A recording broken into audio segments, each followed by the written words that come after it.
नमस्कार, आप देख रहे हैं इंडिया न्यूज और आपके साथ मैं हूं अनुराग मुस्कान। पुंछ सेक्टर में घाटी एक बार फिर गोलियों की आवाज से थर्रा उठी है। पुंछ सेक्टर के शाहपुरा इलाके में पाकिस्तानी सेना की तरफ से करीब 5 घंटे तक लगातार गोलियां बरसाई जाती रहीं।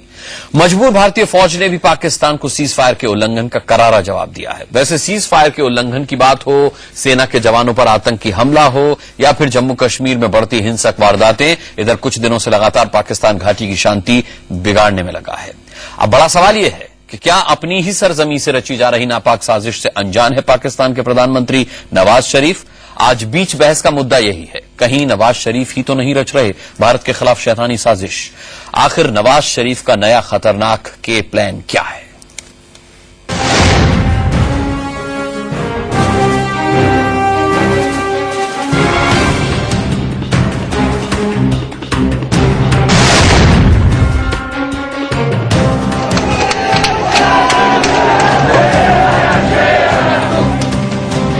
तकरीबन 1 दशक बाद सत्ता में वापस लौटे नवाज शरीफ ने भारत के खिलाफ के प्लान बनाया है। एक ऐसा प्लान जो पूरी दुनिया में भारत के खिलाफ नवाज का सबसे बड़ा हथियार होगा। नवाज शरीफ ने अपने के प्लान को अमली जामा पहनाने के लिए एक नई रणनीति बनाई है, जो नवाज के प्लान को पूरी दुनिया तक पहुंचाएगा।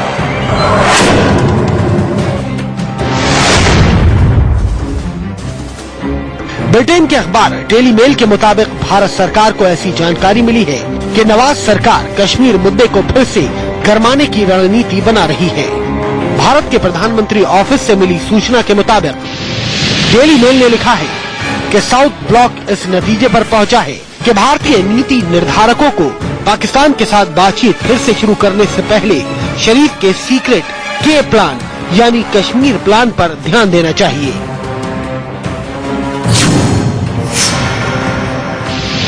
नवाज शरीफ ने अपने एजेंडे में कश्मीर को खास अहमियत दी है, लेकिन ये भी ध्यान रखा है कि इसमें उनके मंत्रियों की भूमिका दुनिया को पता न चले। कश्मीर प्लान को नवाज सीधे सीधे खुद कंट्रोल करेंगे। इसके लिए नवाज ने अपने ऑफिस में एक कश्मीर सेल बनाया है, जो सीधे पाकिस्तानी पीएम नवाज शरीफ को रिपोर्ट करेगा। कश्मीरी सेल पाकिस्तानी प्रधानमंत्री को भारत के खिलाफ चलाए जाने वाले प्रोपोगंडा की जानकारी देगा और उनसे निर्देश भी लेगा। आईएसआई ने आतंकवादी संगठनों को उनकी आतंकी गतिविधियों को सीमित करने को कहा है। नया टारगेट कश्मीर प्लान के तहत होगा। आईएसआई को कश्मीर पर प्रचार करने के लिए ब्रुसेल्स, लंदन, वॉशिंगटन, न्यूयॉर्क और टोरंटो में कश्मीर सेल को सक्रिय करने के लिए कहा गया है। यूएन और यूरोपीय यूनियन में कश्मीर के मुद्दे को उछालने के लिए स्थानीय गैर सरकारी संगठनों का इस्तेमाल किया जाएगा। जिहादी संगठनों से कहा गया है कि वो भारत के खिलाफ प्रोपोगंडा जारी रखें, लेकिन सरकार इससे पूरी तरह अलग रहेगी। नवाज के कश्मीर प्लान के पीछे 2 मकसद हो सकते हैं। नवाज शरीफ पे सबसे बड़ा इल्जाम कारगिल में भारत के सामने घुटने टेकने का लगता रहा है और इसीलिए उन्होंने इस बार कश्मीर को पीछे के रास्ते से हथियाने का प्लान बनाया है। नवाज शरीफ जब पहली बार सत्ता में आए तब पाकिस्तानी सेना और आईएसआई उनके साथ नहीं थी, जिस वजह से नवाज का तख्ता पलट हो गया। मगर इस बार सत्ता में आते ही उन्होंने आईएसआई और सेना को अपने साथ ले लिया ताकि कश्मीर का एजेंडा भी चलता रहे और उनकी कुर्सी भी बची रहे। Ajay Jandial, India news, Jammu. चले इस मसले पर हम बातचीत करेंगे। हमारे साथ यहाँ स्टूडियो में मौजूद हैं विदेश मंत्रालय के पूर्व सचिव जेसी शर्मा जी। इसके अलावा हमारे साथ डिफेंस एक्सपर्ट के तौर पर मेजर जनरल जीडी बख्शी साहब मौजूद रहेंगे और पाकिस्तान से हमारे साथ वरिष्ठ पत्रकार मोहसिन रजा साहब फोन लाइन पर जुड़े हुए हैं इस वक्त। सबसे पहले मोहसिन रजा साहब से मैं बात करूंगा। मोहसिन रजा साहब, एक बार फिर से सीज फायर का उल्लंघन हुआ है। आपको याद होगा नवाज शरीफ साहब के ही जमाने में करगिल हुआ था और अब एक बार फिर से सरहद पर ये इस तरह की खुराफात शुरू हो गई है, क्या कहेंगे आप? जी, पाकिस्तानी हुकाम का कहना है कि ये बिला इख्तियार फायरिंग भारत की जानिब से की गई है, जिसके नतीजे में एक सिपाही शहीद हुए हैं और एक जख्मी हुआ है।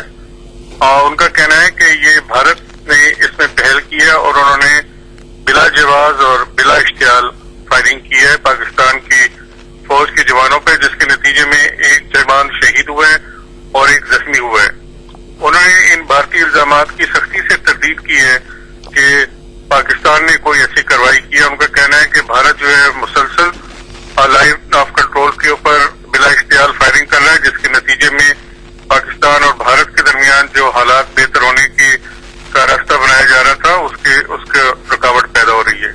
जी, लेकिन मोहसिन रजा साहब, सवाल ये उठता है कि ये तो कहना हुकूमत का है, लेकिन हकीकत ये है कि यहां हमारे सैनिक बताते हैं कि पुंछ सेक्टर में पाकिस्तान की तरफ से एक बार नहीं बल्कि कई बार सीज फायर का उल्लंघन किया जाता और इसकी शिकायत, इसकी इत्तला पाकिस्तान को बराबर दी जाती है। जी, पाकिस्तानी हुकाम ने भारतीय इल्जामात को सख्ती से मुस्तरद किया और उनका कहना है कि भारत जो है वो बिला जवाज और बिला इख्तियार ये कार्रवाइयां कर रहा है, जिसका कोई मकसद नहीं है। और चंद कुव्वतें भारत के अंदर जो हैं वो पाकिस्तान और भारत के बेहतर होते हुए ताल्लुकात को खराब करना चाहती हैं, जिसमें भारत की फौज के भी कुछ अनासर हो सकते हैं। जी, चले बने रहिएगा हमारे साथ मोहसिन रजा साहब। जीडी बख्शी साहब इस वक्त हमारे साथ हैं। जीडी बख्शी साहब, आप सुन रहे होंगे मोहसिन रजा साहब को। उनका कहना है कि वहां की हुकूमत कहती है कि हिंदुस्तान की तरफ से ये उल्लंघन सीज फायर का किया जाता है और इस बार भी पुंछ सेक्टर में जो गोलीबारी हुई है वो पाकिस्तान की तरफ से इसलिए की गई क्योंकि भारत की तरफ से पहले गोली चलाई गई।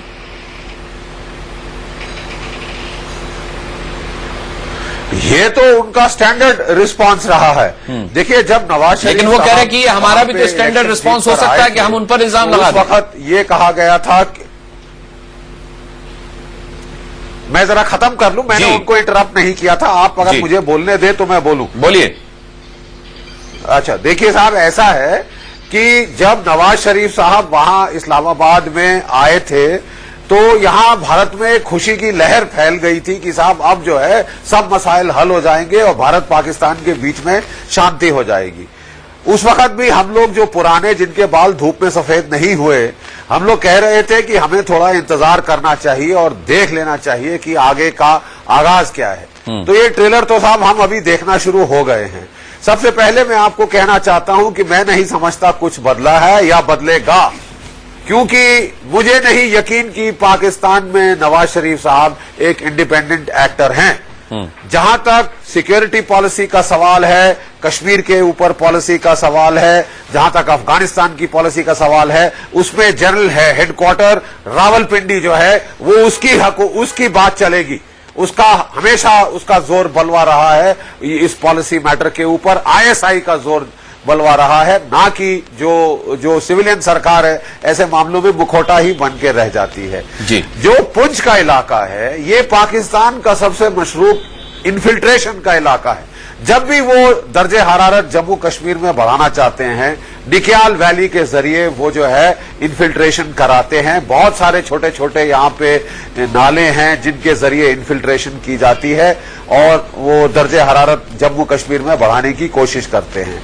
जब इन्फिल्ट्रेशन होती है तो इन्फिल्ट्रेशन को फैसिलिटेट करने के लिए पाकिस्तान की जो फौजें हैं वो यहाँ पे फायरिंग, हमारे ट्रूप्स पे फायरिंग करके उनका सिर दबा के नीचे रखने की कोशिश करती हैं, ताकि इसको वो मौका मिल सके, उनके जो जिहादी ग्रुप्स हैं, जो तंजीमें हैं, उनके जो नुमाइंदे हैं वो इन्फिल्ट्रेशन कर सके। ये तो पुंछ इसके लिए खास मशहूर रहा है। हाल ही में हमने देखा है कि पुंछ में कुछ पाकिस्तानी यूनिटें ऐसी आई हैं, खासकर 29 बलूच, जिसने कि वो पीछे लोगों के सिर काटे थे हमारे जवानों के और वो लाशों की दुर्गति की थी। ये एक खास इनकी दकियानूसी सी यूनिट है। जहां भी ये जाती है वहां पे आप देखेंगे कि इस प्रकार की छेड़खानी, चिल्लकाव शुरू हो जाती है और हमेशा ये लोग खुद सारी चीजों ये अपने आप खुद स्टार्ट करते हैं और उसके बाद भारत की फौज के ऊपर गाली गलौज और उसके ऊपर इल्जाम लगाते हैं। ये हमने बहुत देखा हुआ है। जी। और इस यूनिट के साथ अगर सख्ती से पेश नहीं आया जाए तो हमेशा ऐसा ही होता। और मेरी जो आजकल वहां पे कमांडर हैं उनको यही हिदायत रहेगी कि इनके साथ सख्ती के साथ पेश आए, तभी ये अपनी जगह में रहेंगे। मोहसिन रजा साहब कुछ कहना चाहेंगे बख्शी साहब की बात पर? जी, मैं समझता हूं कि बख्शी साहब जैसे जो लोग हैं वही पाकिस्तान और भारत के दरमियान बेहतर ताल्लुकात में रुकावट नहीं, बख्शी साहब ने गलत क्या कहा मुझे ये तो बताएं। इल्जाम तो आप लगा रहे बख्शी साहब पे, उन्होंने गलत क्या कहा? बख्शी साहब को पहले तो ये बताना चाहिए कि भारत जो है वो जो मकबूजा कश्मीर के अंदर अंदरूनी सूरत हाल खराब हो रही है, जहाँ पे बेगुनाह लोगों को कत्ल किया गया है, उसके ऊपर एक आलमी सतह नहीं, के तो ऊपर कश्मीर की अंदरूनी सूरत हाल खराब कौन कर रहा है साहब? वो लोग कर रहे हैं, इंडियन बॉर्डर फोर्स कर रही है, जिसने वहां पे कुरान शरीफ बेहरमती करने वालों पे फायरिंग की और उसके नतीजे में 7 अफराद मारे गए। किसी ने तो पाकिस्तान ने तो आके वहां पे मुजाहरा नहीं किया, या पाकिस्तान की फौज ने तो कार्रवाई नहीं की।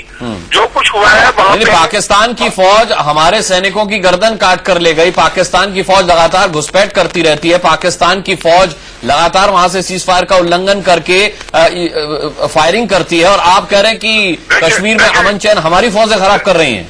देखें ये माजी की बातों को छोड़ें। आप अगर इन्हीं बातों पे जाएंगे, और जहां तक बख्शी साहब ने कहा है, बख्शी साहब को शायद मालूम नहीं कि मियां नवाज शरीफ ने अफगानिस्तान के बारे में जो पॉलिसी दी है वो पाकिस्तान के जनरल हेडक्वार्टर से बिल्कुल मुख्तलिफ है। उन्होंने पाकिस्तान के फॉरेन ऑफिस को भी और तमाम इदारों को मना कर दिया है कि पाकिस्तान जो है सिर्फ उसी फैसले को अफगानिस्तान के हवाले से यही मैं मोहसिन रजा साहब, यही मैं आपसे पूछना चाह रहा हूं कि इस दफा नवाज शरीफ साहब पर कितना भरोसा किया जाए। इतना बड़ा करगिल हो गया, उन्होंने कह दिया उनको खबर ही नहीं थी, उनकी जानकारी के बिना इतनी बड़ी जंग हो गई। अब वो आसानी से कह सकते हैं कि ये तो उनको पता ही नहीं कि इस तरह के सीज फायर का उल्लंघन पाकिस्तान कर रही है, ये भी जानकारी नहीं होगी उनको। आप ये देखें ना, आप ये देखें कि जो सीज फायर की खिलाफ वर्जी हुई है उसमें पाकिस्तान का एक फौजी जवान शहीद हुआ और एक जख्मी हुआ है, तो आपको अंदाजा होना चाहिए कि ये कहां से नहीं, वो तो सीज फायर का जवाब उल्लंघन करेंगे, और जब भारतीय फौजें आपको जवाब देंगी तो फिर तो इस तरीके की जहां हलाक होगी ही।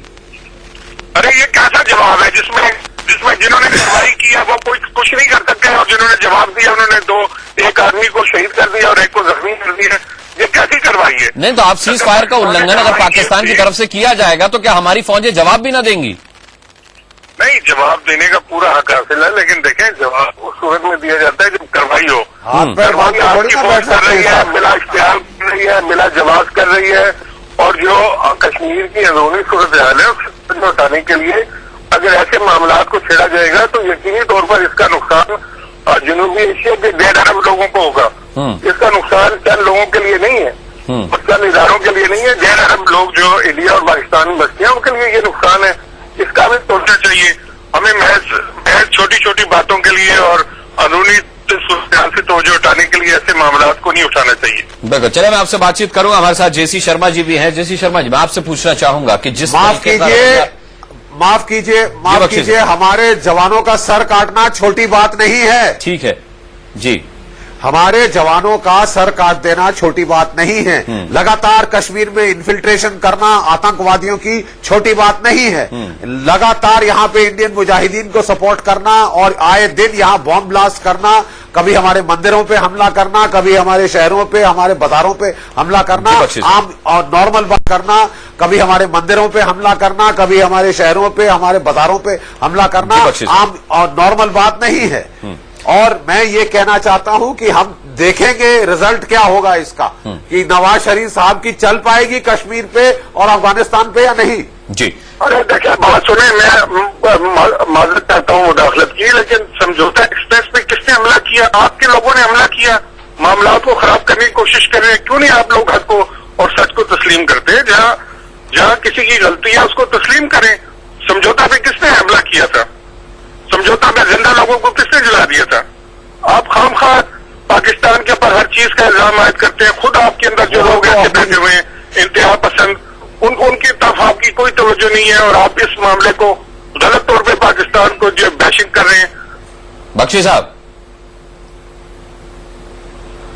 हम बिल्कुल सही तौर पे कह रहे हैं साहब, हम भुगते हुए हैं इसे। आप भुगत नहीं रहे, इसलिए आप इस तरह की बातें कर रहे हैं। जी, चलिए मैं आप दोनों ही के पास आऊंगा। हमारे साथ जेसी शर्मा जी भी हैं। जेसी शर्मा जी, मैं आपसे जानना चाहूंगा, जिस तरह की रिपोर्ट हमने दिखाई उसमें हमने साफ तौर पर बनाया कि किस तरह नवाज शरीफ साहब ने एक पूरा के प्लान तैयार किया हुआ है। वहां पे एक कश्मीर सेल बना हुआ है, एक प्रोपोगेंडा सेल बना हुआ है। पूरी पूरी जिम्मेदारी आईएसआई के कंधों पर है। नवाज शरीफ साहब के दामन पर इस वक्त कोई दाग नहीं। अगर उन पर बात भी आती है तो कह देंगे मुझे नहीं पता कि ये कैसे हो रहा है, जैसा कि उन्होंने करगिल के समय किया था। लेकिन सवाल ये उठता है कि लगातार पाकिस्तान की तरफ से ऐसा कहा जाना कि शुरुआत भारत की तरफ से होती है, इस पर क्या कहेंगे आप? देखिए, पहले इसको पूर्ण राजनीतिक आप परिप्रेक्ष्य में देखिए। मैं नहीं समझता कि नवाज शरीफ साहब, हम चाहेंगे कि सफल हों, क्योंकि अगर वो जो कह रहे हैं वो ठीक है और अगर वो सफल होते हैं, अगर जमहूरी ताकतें वहां पर सफल होती है तो इसमें दोनों देशों का फायदा है।